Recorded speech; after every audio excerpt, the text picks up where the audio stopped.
Well, in this video, I'm just going to, describe certain parts of the microscope, and of course, this is your ocular lens. You look at your specimens through here. You should use both of them with your eyes open. It's a lot easier to see. Body tube.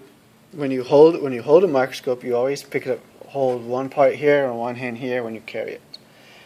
These are this is your nose piece. These are your lenses, objective lens. When you use the objective lens, when you're done, it should be on the lowest magnification. See how the red is right here? That's how it should always be. When you're finished, you always put it back here. You always take your slide out.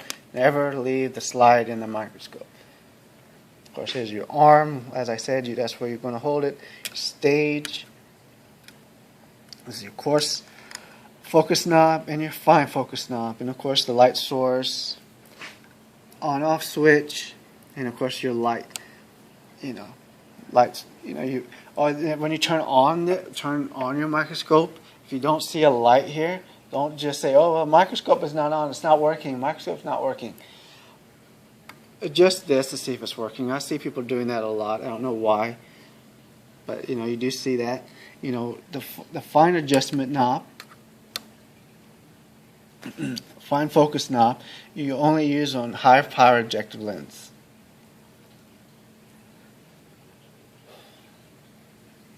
The cord, usually you don't want the cord just, everywhere like this one is, but it's acceptable in this one. The stage, when you're done, you pull it has to go down as far as it can. Also, be very careful when you're looking at a slide under your microscope. You don't want to break your slide. But this is your basic light microscope. This is basically a specimen microscope. You see a difference between this? At least that's what I call it. I call it a specimen microscope. Because you can put things like moss and stuff like this underneath it. Usually I put it in a petri dish. You can see the fine details of it. Obviously you don't put slides underneath this. You can put, larger items here, and you can see the details. This is actually a very good microscope. We have another microscope. I'm not going to show it here.